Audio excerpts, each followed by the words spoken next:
I want me some glory hole.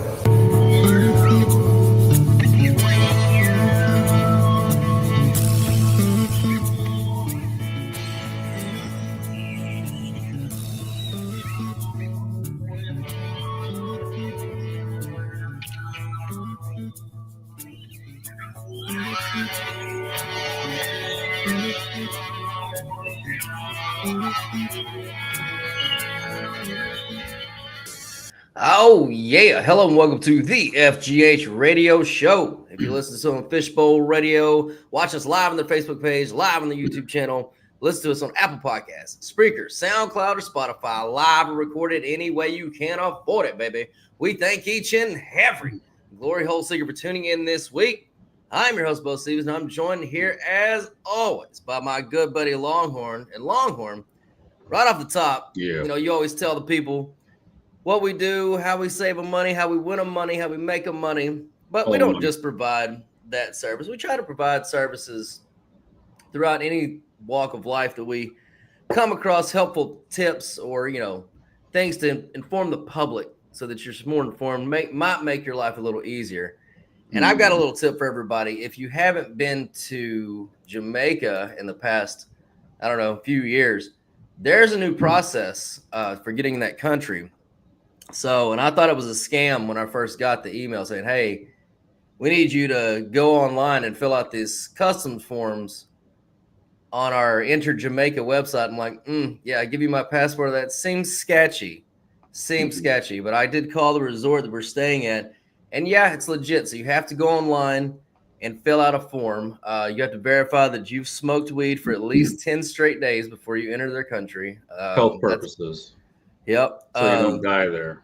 Pretty much just getting yourself acclimated to the environment.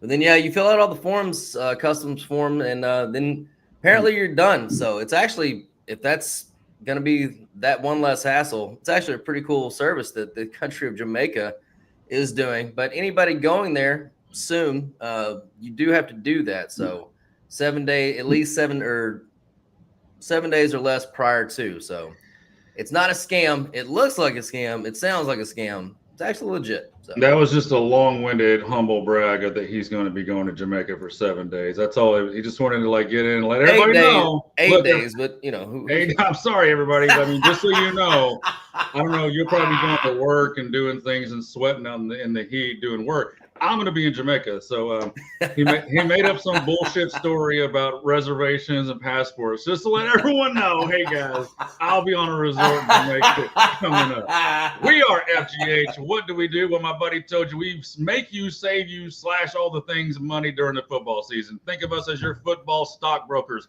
You wouldn't just go into the New York Stock Exchange and start throwing your money around on, hey, that stock looks good. Buy that one. I don't know. It seems to be doing it. No. You wouldn't do that, so don't do that during football. Use people that know what they're doing, that have a proven track record of winners. My buddy Bo Stevens hit 58% last year in, was that college and NFL combined? Yes, sir. All right, so whether you're just a college fan, just an NFL fan, or you want to save, maximize your money-making opportunity and get both of them together, if you know anything about betting on football, you know that 58% is fucking insane. I would love to. Hey, buddy, I need you to hit 58% again. I know. If you know anything, 55% is pro level handicapping. 58% is one of those holy shit years. So please do it again. And if you want to jump in on that, go to our Patreon page that you can see scrolling down there at the bottom of the screen with all of our other socials. Patreon.com/bet_FGH. And again, this is what we do. We're 2 or 3 months away from football season. It is time to get ready for it. So go sign up at that Patreon page, become a free member. Let us earn your business. I promise you we will. You'll take those free picks and you'll want more and more of FGH, and that's what we're here to do. And also, just real quick before we get into this week's show, we are the only live streaming football handicapping platform in the world. So only us, only at FGH will you be able to interact with your handicappers, the people that you pay to get the picks. We will be right here on the screen to communicate with you, to celebrate the wins, to go over the bad beats with you. You want to yell at us, all we ask is you put your face on camera and do it like we are. So just come on the show and we can cut it up during the week. We're going to do multiple live streams throughout the week, especially when the season gets going. We got the podcast. We got the radio show right here on Fishbowl Radio Network every Saturday mornings, 10 to 11 a.m. So anywhere you are, FGH is somewhere. So we're looking forward to the upcoming season, and let's talk a little football, Bocephus. A little football. Oh, before we get into that, we got to go over our sponsor. It's TexasTelehealth.com. Man, going to the doctor sucks. You got a scheduled appointment, take time off work just to drive there, and then wait for up to an hour just to see a doctor. Not anymore. My good buddy, Dr. West, is TexasTelehealth.com. Has you skipping all that. You go to his website, schedule your appointment in as little as 30 minutes or less. You are on the phone with him. He's got you diagnosed and a prescription written to have you feeling better in no time. And the best part is you never have to leave your house or work again, because TexasTelehealth.com, they treat everything from the common cold, flu, ED, VD, weight loss to get that Ozempic, baby, for $119 for a 30-day supply. And your consultation is always free with accepted health insurance. So whether you got a peen that's turned green, a little too much size around your thighs, or yellow shit coming out of your nose, lungs, and eyes, go to TexasTelehealth.com right now and tell them the FGH sent you. That is Texas, TELE Health.com for all of your medical needs. All right. And refill my medical marijuana before I go to Jamaica. Yeah, don't OD. Don't be the first OD patient of marijuana. I don't think that's possible. It might be over there. All right, boys and girls. So every week we've been going over a different division. This week it's the AFC East. Longhorn's going to tell us all about these teams, how they did in the draft. Did they help themselves, hurt themselves? Where are they positioning their needs? Now, this is the division I've been waiting on, because last week we went over the NFC North, and I told you guys I was pretty spot on. Me and Vegas are pretty much in lockstep on, what those teams look like, what they're projected at. This is the division where I couldn't be further away from what Vegas has. So those would be some teams that I'll be watching early in the season, probably not betting very much, just because I don't seem to have a very good grasp of where these teams are, or at least not in relation to where Vegas thinks that they are. So I'm very interested to hear what Longhorn has got to say about how these teams did, because it's not coming out of the numbers the way that Vegas is projecting them to do. So I'm missing something. So that's when you got to go start digging. Well, I don't know what. Go ahead. Well, we'll play the alphabet game. This is probably the toughest alphabet division. I'm not gonna lie. I'm not gonna guarantee I bet 100 today. So, but I think I got the first one. We got to start in let's go Buffalo. Up there with those Bills and my favorite player to watch, John motherfucking Wayne at quarterback. Last year, 13-4 with an over-under of 10.5. This year, over-under 11.5. The highest, tied for the highest on the whole board in the whole league. Holy shit. So Vegas is expecting, if you look through Vegas's numbers, I'll say this, and I said this about Baltimore last year. This is the team that Vegas, all things accumulated and put together, this is the team that Vegas thinks is going to win it all. So I said that about Baltimore last year, and then we saw what they did in the regular season, which was just run roughshod over everyone. And they were, 1 2-point conversion away from meeting the Chiefs in the championship game. So who knows what happens there, but the Lamar curse got them in the end. This is that team. If you look through all the numbers, this is the team from Vegas. They're like, no, this is the fucking team. I don't see it numerically. Longhorn, help us out. How did Buffalo do in the draft? Because to me, they had some pretty big holes to fill. Well, the only number you need to see in the numbers is number 17, and he has the ball in his hand every single time. He's the ultimate eraser. So but really, I'm actually shocked that it's not popping out properly with your numbers, because I don't see any. They won 13 games last year, and I think they're going to be a better team this year. They should have only won 11.8, so they overperformed on their Pythagorean theorem. So they have some negative regression should be coming their way. But like you said, didn't they hit the a little bit of a break on the scheduling? Oh my God, yeah, they got the fifth easiest schedule. This whole division got great. So that might kind of equal out some of that.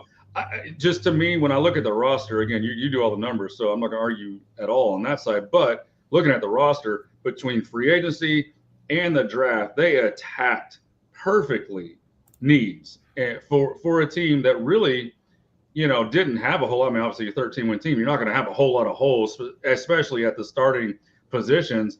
But boy, did they attack all the places that you wanted to attack, and at the same time, doing a nice little. I love these teams that do like a rebuild, kind of a rebuild during a winning streak. We've seen Kansas City do this. Now they're on their like second rebuild while also winning. So this is what the really good teams can do. And let's say if this was like an 8 or 9 win team from last year, I'd be like, man, they're building something really good here. Well, now they're doing it with a 13-win team. So like, I just love what they did. If you look at the draft, I love this class. Like if I was going to, grade, I put this in my top 5, and which is, probably if you went back and did a study of all these draft things that we do, I'm probably gonna have like 8 teams in my top 5. Whatever. I'll probably have 12 teams in my bottom 5 too. So what you figure that one out. But just Maxwell Harrison in the first round, cornerback was a need. They got a really good explosive player, lightning fast. I think he ran the fastest 40-yard dash out of the cornerbacks. 4.28. So I love him to slide right into probably one of those starting roles, honestly, as long as he plays well at camp. Back that up with TJ Sanders in the second round, one of the defensive tackles that I really like. Again, position of need, just fill into that depth, which they have a ton of. They're going to be too deep.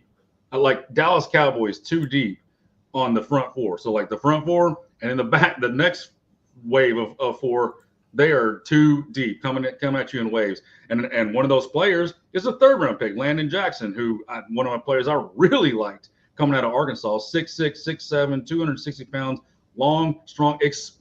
Like his athletic profile, you think a guy that big, and he's probably like, and he's white, so that always factors into it. But you think a guy that big and that white, is this just a try-hard guy? No. This motherfucker blew up the fucking combine athletically, so I love that. Now, the next 2 picks, not a big fan of. Deion Walker, this was like a player for me that is like you cannot draft. You just can't draft him. He looks the part. He's 6'7", 331 pounds, giant physical defensive tackle. Again, position of need. If it works out, great. Maybe I'm wrong. Maybe they're right. He has a back. He has a back red flag. So, when you're dealing with players that big and weigh that much, they have a medical red flag on the back, you are taking a big, big gamble there. So didn't like that. Didn't like the Jordan Hancock cornerback. But then you get into like some of the later picks, the Jackson Hawes. I think we talked about him when we broke down the tight ends in like April or whatever, whenever we did that.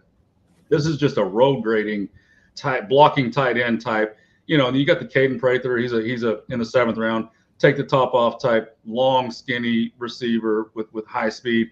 And then they did a UDFA, Kaliki Latu. He's 6'6", only 240. So he's your move around Kincaid type tight end out of I didn't write it down. I think it was Washington. I think he's a Washington tight end. Really good prospect. He's the brother of Latu, the 1st-round defensive end that went to Indianapolis a couple years ago.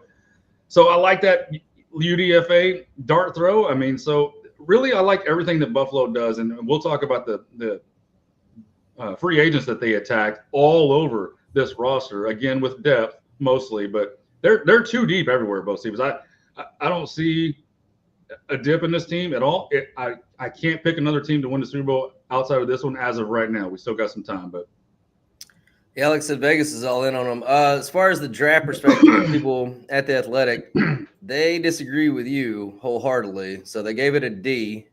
And Dane, This is his 22nd overall class. That's been rare. Me and Dane have been pretty yeah, we've been pretty locked up. Yeah, so let me hear what he has to say. So his favorite pick was Landon Jackson, the edge from Arkansas. He said, had the Bills drafted Jackson round 1, I don't think anyone would have batted an eye. Right. Despite being high cut and stiff, Jackson's combination of explosiveness and raw power would keep him in the league for a long time. Day 3 pick that could surprise Dorian Strong, the cornerback for Virginia Tech. He said the Bills whiffed at cornerback in the 1st round of 2022, but they hit a home run in the 6th with Christian Benford. He said, though I don't think Maxwell Harrison will be a bust, it wouldn't be shocking history if it was to repeat itself this year. 6th-round corner outplaying expectations. So he's saying Strong could end up being better than the other cornerback that they took against last year, or Harrison in the 1st round. So I like Strong too. He's a long corner with and Virginia Tech kind of has a history of cornerbacks and DBs in the league that show better than what you would think. So yeah, again, attacking needs, filling out depth. So they just did everything right. I wonder which players he just doesn't like at all that would make him put them so low. But he doesn't generally shit on kids like in his recaps. He just says the people he likes, and that's just kind of, so that's why he kind of get inconclusive reasoning for his rankings or whatever. Now, as far as the numbers go, so I told you Vegas is all in. Vegas's average spread for Buffalo this season, so if you combine all the games, all the pluses, all the minuses, which is there's only one plus, by the way, they're favored in 17 out of 18 games, 17 games. All 17, sorry. Their average favorite, there should be an average favorite of 6 points every single game. That's healthy. Just tease them every game. That is the highest of any team. Like I said, it was Baltimore last year. Buffalo's got them by 0.5 point this year. Baltimore's average spread, they're 5.5 point favorites on average. So that's a pretty big jump in 1 year to go from, they were basically, I think, 4 point favorites last year, all the way up to 6. I still have them at 4.2 average favorite. So I'm almost 2 full points behind them in Vegas. And that is a significant fucking gap. If you think about it, because that's over 17 full games. I've got them at 10 points. I basically have them at 11 wins. Vegas has got them right at 11.39 from their line, so right on there. They're 11.5 over under rating, so it's not that they don't believe them. They do. They do have the 5th easiest schedule. No model is going to, I mean, you can correct me if I'm wrong, but no model is going to kick out a 13-win season anyways. Like, it's just. No, like 12 is pretty much as high as it'll go, just because that's just the way the math is going to work out. Right. So like even the best team of all time, you're going to hit 12. And so it's. But if you look at so the spread, so if you're an average 6 point favorite for every game, that puts you at 12.92 wins. So Vegas is basically saying on aggregate, they're going to win 13 games. On mine as a 4 point favorite, you're going to win 11.15. So I'm still slightly under that 11.5. But given the easy schedule, the thing for me is their offense scored 525 points last year. That's hard to repeat, even with John Wayne. A lot of things got to go right. But I've got them projected at 478, which isn't far off, and it's still going to be one of the best offenses in all the NFL. Their defense gave up 368 last year. They weren't great on defense. They were okay. I think a lot of injuries. They fought the injury bug on defense. They finished 12th in EPA per play on defense overall, which isn't terrible, but it isn't great. They gave it 368. I've got them slipping a little bit on that to 395. Again, that equals basically 11 wins. So that's just kind of where I'm at with them, but there's no way I would ever bet the under on John Wayne ever. So, but I'm just not as high on them as Vegas is, although I want to be. I do want to be. There's something in there that's giving it reservation. So we'll see. Again, that's not a team that I'm looking to bet on early in the season because, like I said, I'm far apart on them. So well, remember they start the season game 1 at home against Baltimore, so that is such a huge. Which I had as a pick'em in my lines. I think I had that at pick'em, and I think they're 1.5 point favorites. So that tells you right there where the divide is exactly. Like they're 1.5 point favorites, which means they're basically dead even teams. Right. Yeah, and I had them at pick'ems, which means I have Baltimore slightly better than Buffalo, which Vegas has exactly the opposite. Okay, yeah, well, that makes sense. So, so like that's if you're picking a team like if that game would have been in Baltimore, I'd be like, okay, you're starting the season 0-1. Now you're like kind of it's already razor thin on these margins. And if you start the season 0-1, like you're kind of when you have to win 12 games to win a bet. I mean, that's pretty fucking tough out of 17. It's not Yeah. easy to win football games in the NFL. Yeah, then you got to win 12 out of 16 instead of 12 out of 70. So like the fact that they got that at home though, Yeah. and you know, it's a toss-up game. We saw Lamar go to Kansas City last year in a toss-up game on the road, season opener, and it was a toe away from, you know, from going the other way, but you know, home teams get the advantage. That game was so crazy. That game was a blowout for like 90% of it. And then all of a sudden at the end, it came down to a toenail. Fucking football, man. Can't wait. Love it. All right, let's move on to those Miami Dolphins. And this is another team that I am. So this is the exact opposite problem. So I am way higher. Oh way my higher God, on Miami serious? than Vegas is. Yeah. Holy shit. Okay. So this is another team that I'm just going to be staying away from, but I am very interested to see what Longhorn has to say on this, because this is probably the biggest gap of any team, which I didn't see this coming. I didn't ever expect I'd be this far off Vegas on a team with the same quarterback, same coach. You know, I was like, probably where they're at. No, I'm so far away. I'm so far away. So interesting. It is a Longhorn. I want to hear, what did these Dolphins do in the draft, and why are they so bad all of a sudden, and why am I so wrong? Obviously, well, you might not be wrong. I mean, these are all just projections, and we'll see how the season plays out. But this is one of my least favorite drafts. Number one, let me just quickly go down the draft. It's Kenneth Grant. They took him at 13. That was rich. That was rich for me. He felt like more like a back end of the first round, but whatever. Some people really love him. Some people are lukewarm on him. I'm more on the lukewarm side, but we'll see. They got him. If you look at the roster, they got him plugged in at that 3-4 defensive end. I don't know if that's his role, but again, like we'll see how it works out. I mean, they are professionals, both Stevens. They do get paid a lot of money to make these decisions, and as we know, by definition, they are professionals. They always make the right decisions. They would never make a mistake at the NFL level. Now, the second round guard out of Arizona is one of my favorite guards. I am a sucker for the big fat ass, the Tongans, the Tongan type offensive lineman. I am just a sucker for, and it burns me more than it does help me, honestly, just because of that stigma that I think they're all going to be freaking all pros. But man, you talk about a physical road grading, just fucking people mover. That's what Jonah. We'll just call him Sava. We're not going to even try to pronounce this. Too many vowels. The rest of the draft is just doo doo to me. It's not the players I would have taken at the positions they took them. Crazy, just random off the board, way too high type pick. I hated it. I did not like this class at all. And then just quickly on the roster, like I'm looking at this roster, and this is a roster trending down to me, not up, down. Offensive line is just a mess. You're going to have a rookie starting. You're going to have 2 unproven tackles. It's just, and we got the Tyreek Hill situation. You know I think he's still electric and dynamic, but I mean, is he completely? So, and then the defense is just, I don't know. It's just a mess. The whole thing is a mess. It seems to be turning the wrong way. I know that Vegas is taking money on the under on the season win total. I think this has already moved a half point from where it opened. Correct me if I'm wrong, but I think it went from 8 to 7.5 already, or maybe 8.5 to 8. I'm not sure, but like 8.5 to 8 at some shops. 8.5 is still pretty much still there. Yeah.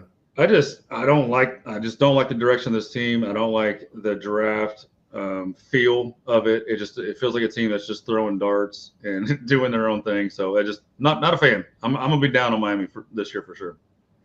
All right, so I made a note that you agree with Vegas offensive line issues. So last year the over-under was 9.5. This year 8.5, dipping to 8. Last year they were favored in 10 games. This year favored in 6. So clearly, huge downgrade there.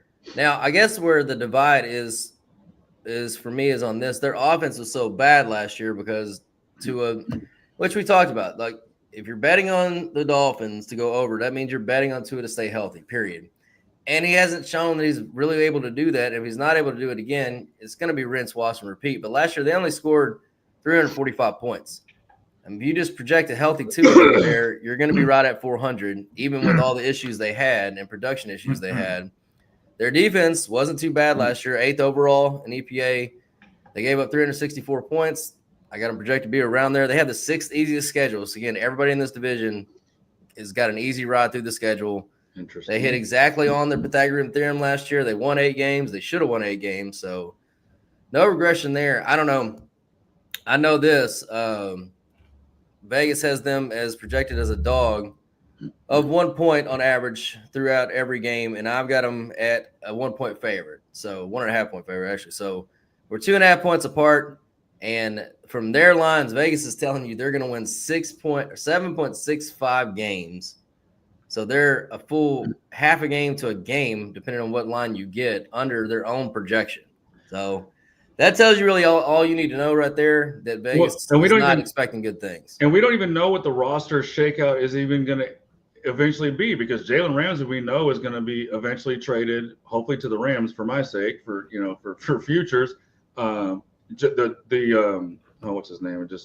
Jonnu Smith, the tight end, all kinds of swirling rumors that teams are trying to go grab him.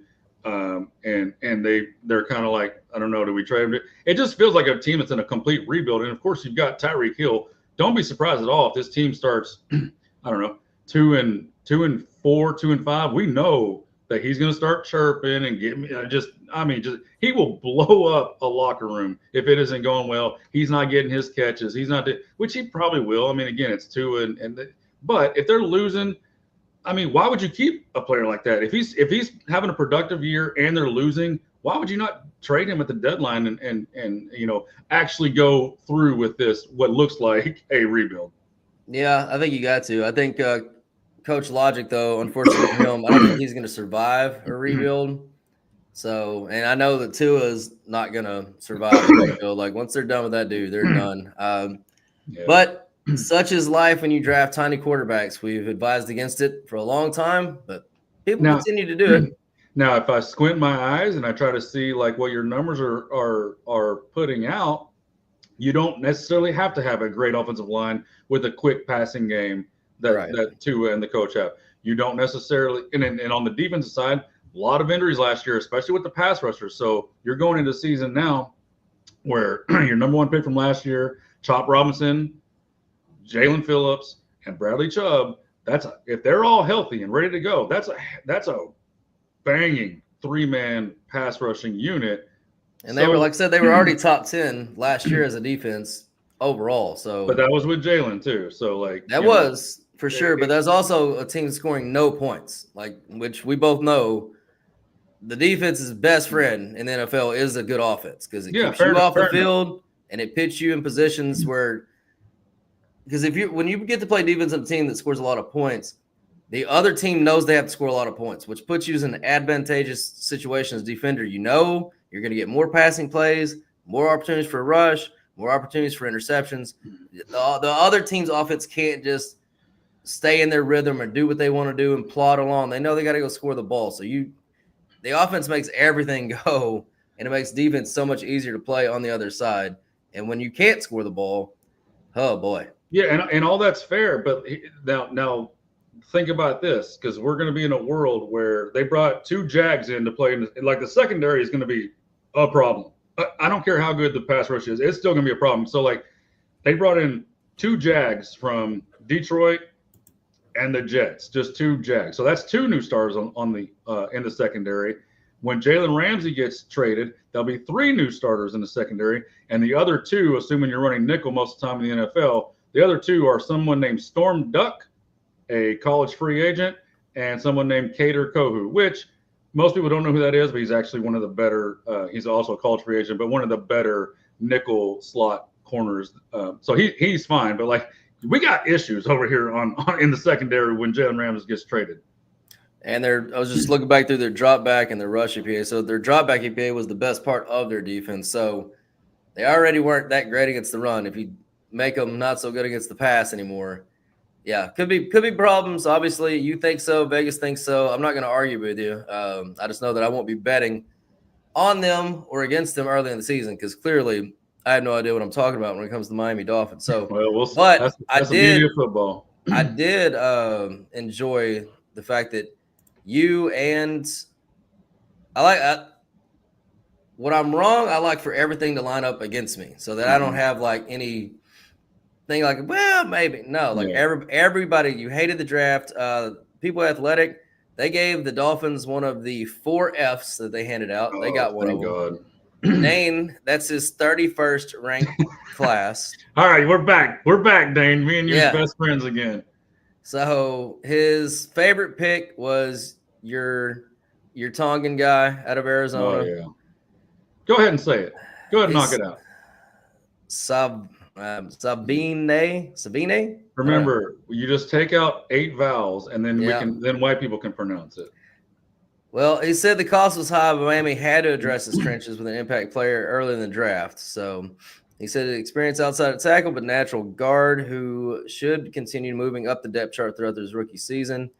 Day 3 pick this could surprise Jordan Phillips, the defensive tackle from Maryland. So he hated their class, you hated their class, and Vegas hates them. So I'm just going to stay away from Miami. Hey, what's up, Miami? How things going down there? At least you got good weather. Yeah, you can't fucking argue. You cannot complain about the weather or the women down in women and weather. Good. Football, it's not so good. It's going to be tough this year. All right. Now, this is where the alphabet soup gets dicey. We got Miami. Now we're going to go New England. Sure. All right. Those New England Patriots. Oh, baby. Let's go. Let's talk about a fucking upgrade. Last year, over under 5. We easily hit the under as they went 4-13.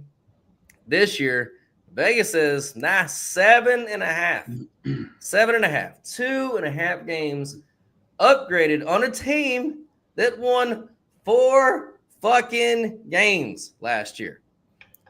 But I have to say, my numbers agree with that projection upgrade, and Vegas more than agrees with it.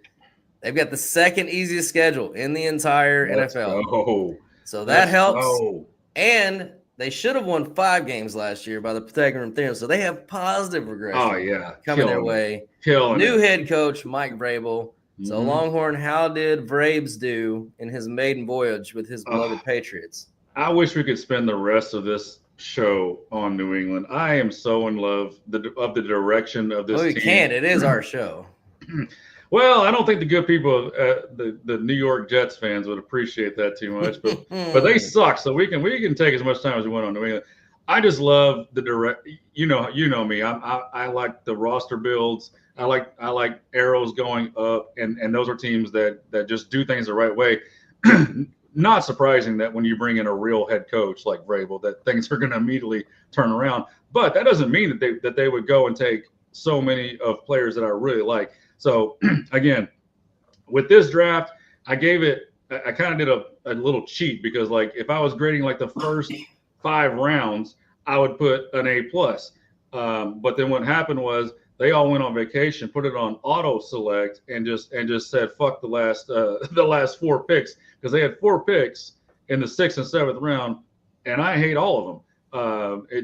First of all, 2 of them are a place kicker and a long snapper. So you're just like punting at that situation. No pun intended, but like they are just like not. Yeah, that kicker from Miami is pretty good, dude. Great, fantastic. I'm sure he's going to come in and be the next Justin Tucker. Like who gives a shit? You don't spend a 6th rounder. Ladies, he fucking better be that. So okay, so down the list. Obviously, we talked about Will Campbell. I hate him at tackle. I think he's an All-Pro guard. We'll see how that plays out. Maybe they're right. Maybe I'm wrong, and he can play tackle. Either way, he's going to be a major upgrade on that offensive line eventually somewhere. Travion Henderson, love that selection in the 2nd round of Ohio State. We've talked about him plenty. Kyle Williams, let me spend a second on him. This was like in February, March, leading up to the draft. I was like, man, Kyle Williams. I watched tape on him. Dane, everybody, maybe not Dane, because maybe Dane came later and kind of ruined it for all of us. Everybody was like, yeah, you can get this guy in the 4th, 5th round. Like he's looking like a guy that's a day 3 steal. And I watched his tape and I'm like, what am I missing? Because this dude is fucking badass. He was immediately one of my favorite wide receiver prospects. And then of course Dane comes out and puts his fucking his thing out and is like, oh, this is a guy that's going to be way better than people think. And of course, he starts shooting up the boards, and eventually went in the top of the third round to New England. So love that player. Jared Wilson's going to come in and maybe start for them at center immediately. So you're going to have possibly 2 upgrades on that offensive line. Safety out of California, fine. Joshua Farmer, defensive tackle out of Florida State. I loved that pick. And then Braden Swinson. He went in the 5th round. This is a guy that could have gone in the 3rd. I love that pick. He's just a smaller. I think he's smaller. Let me pull up his profile.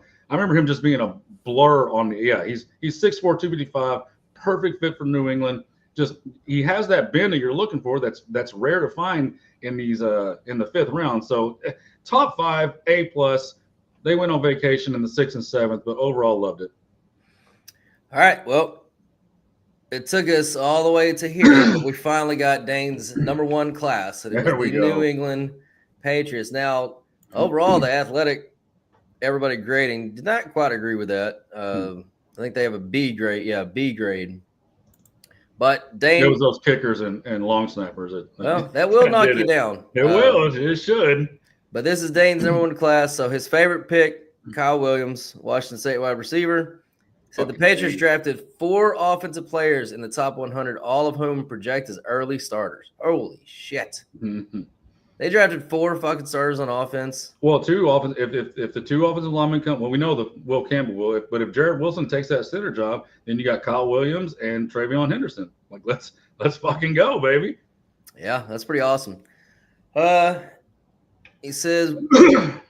He said, I'll go with Williams, though, because of the impact he'll bring to the passing game. Josh Downs was Drake May's go-to target during May's best college season, and Williams had become that type of weapon. So he's basically saying that this could make up for them whiffing on not taking Ladd McConkey, the honky. Yeah. Day 3 pick that could survive, Braden Swinson, your guy from LSU, the edge rusher. So he said that Craig Woodson can be a starter down the line, and Farmer should become part of the defensive line rotation. But Swinson, as a sub-package rusher, might have the quickest impact. So New England ranked dead last in sacks last season. So anybody has to be better. Lots of room to improve. Yeah, anybody has to be better than what the fuck they did. Well, they attacked that in free agency too, so we'll get to that. We'll go ahead and get to it. Oh, okay. So like on the love the draft. We just talked about that. 1, 2, 3, 4, 5 starters coming in on defense from just the free agency level. And as far as pass rushers, Milton Williams, the high-priced defensive tackle. So we're gonna get some pass rush from the middle of that line. They brought in Harold Landry from Tennessee, who used to play with the head coach. Yeah, with Vrabel. So a lot of familiarity there. And then Keon White, who they drafted in the 2nd round in 2023, is a rising player. He was one of my favorite guys in that draft. I'm not sure why he hasn't taken off and been like a double-digit sack guy yet, but there's still a lot of potential there for him. And then of course, it's not as much on the edge. Dane's right. Like so the kid that we just talked about, Braden Swinson, he's got a chance to come in and be in that rotation, and they're probably going to need him. So not as much on the edges as I thought. But again, with Milton Williams, he's one of the better pass rushing defensive tackles in the league. And then they added some secondary players I really like. Carlton Davis coming from Detroit to play corner to shore up that. And so, they won 5 games, or they won 4 games. The over-under 7.5, you said. So you only need 8. That's a big jump. It's a huge jump, and I'm torn. I don't know which way I'm going this year. I just know that I love the direction. Yeah, it's going to be. I think the schedule puts them over the top. So where I have them projected is I've actually got them projected at 8.84 for my lines. So you're higher than you're. That would be like you have to make a bet on the over on that, don't you? Pretty much. Vegas has them at 9.35. Oh shit. Yeah. So the numbers. Which way is the juice going on the over under? I'd have to look for the. Yeah, I wonder if that's coming in more of like people are buying into the direction, or people are still like, oh, that's a big. Well, I can't jump 3 games in one season just from a new coach and some some nice young influx of talent. I think for me, what it's going to come down to, I mean, I've got them scoring 339 and giving up 380. Last year they scored 289 and gave up 417. They can beat that. Yes, I mean they were 30th in the league in defense on EPA per play. I mean, you can't get much worse than what they were. And Their that's so offense weird. was putrid. That's so weird because this defense is just way better than that. It's just well, again, we just talked about if you don't score the ball, they scored 289 points. It puts such a fucking burden on your defense to be. If you had an average defense with a shitty offense, that's probably the best defense in the league. It's 100% because like defensive stats can lie. What you are on offense is just the truth because like even when you're a bad team, you get out there and you play hard on offense always. But defense, you get the quit, you get the what fuck this, we're on the field all the time, the fatigue. Yeah, defense can be a lie. That's why you have so much fluctuation on defense a lot. The only offenses worse than New England last year on EPA per play were Cleveland, the Raiders, Tennessee, the Cowboys, and the Giants. What's up, Cows? So, before we move on, they have an undrafted free agent that was literally one of my favorite guys. I had to spend 60 seconds on him. Land Larison. I'm surprised he wasn't on your radar when we were doing draft because he went to UC Davis, one of those little shit schools that you seem to love to watch at 1 a.m.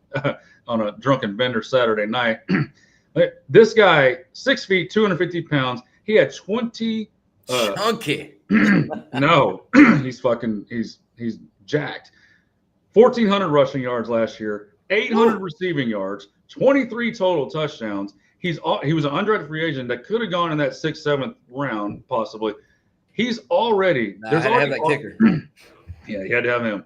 There's already articles that you can pull up that he's probably going to cost the running back Antonio Gibson his roster spot. They're already saying, look, Land Larison's going to push him out.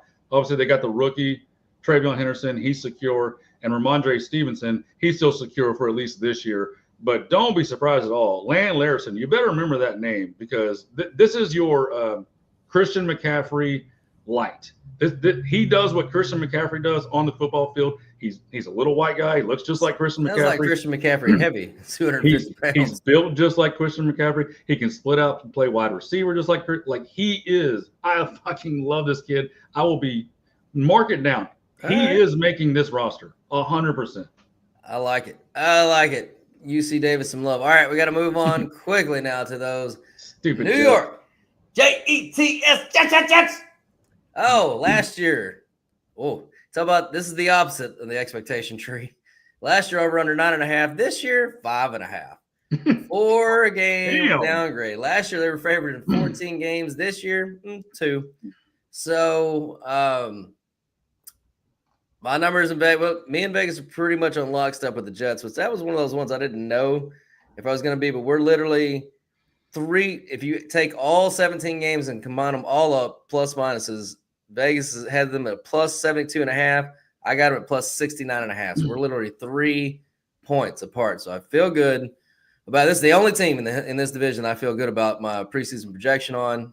I mean, I feel pretty good about New England too, I guess. So Miami, Buffalo, no. New England Jets, yes.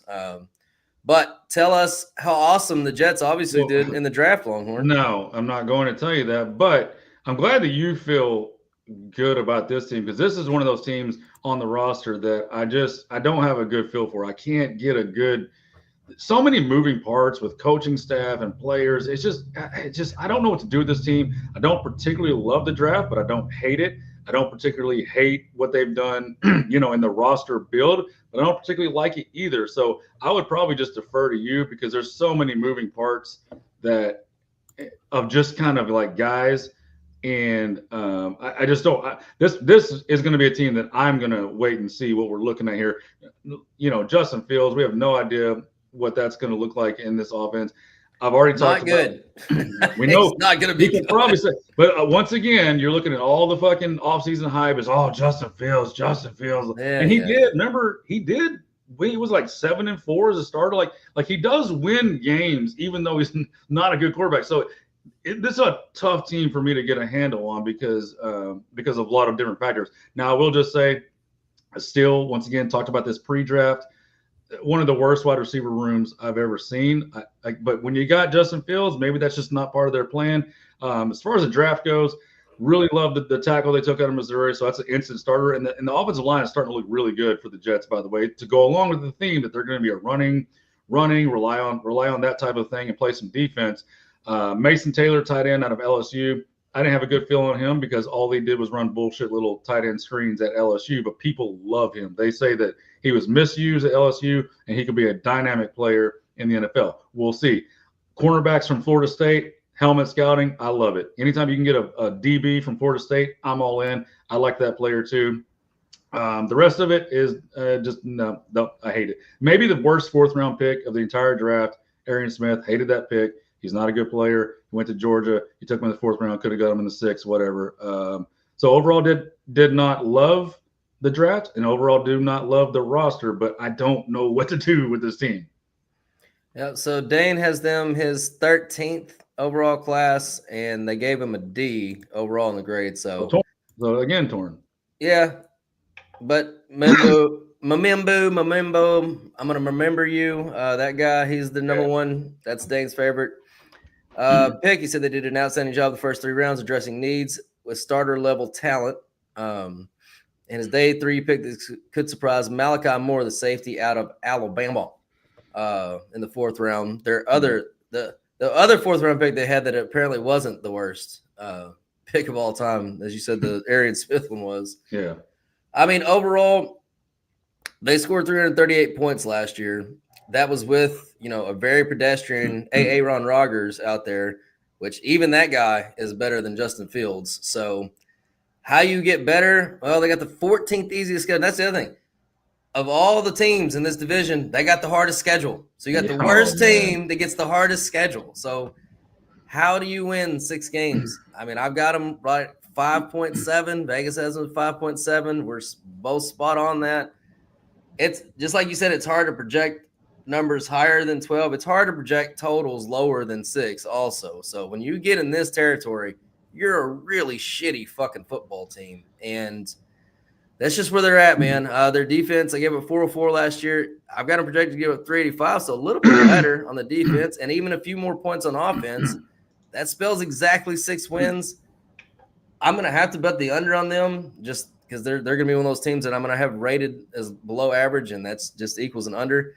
Can they win 6 games? Yes, I can absolutely see this team an avenue to win 6 games. Yeah. But I've got enough data that tells me that 60% of the time this team is going to win 5 games or less. So that's got to be a bet for me. So JETS, place your bets against them this year. That's what we're doing. JETS, bets on the under.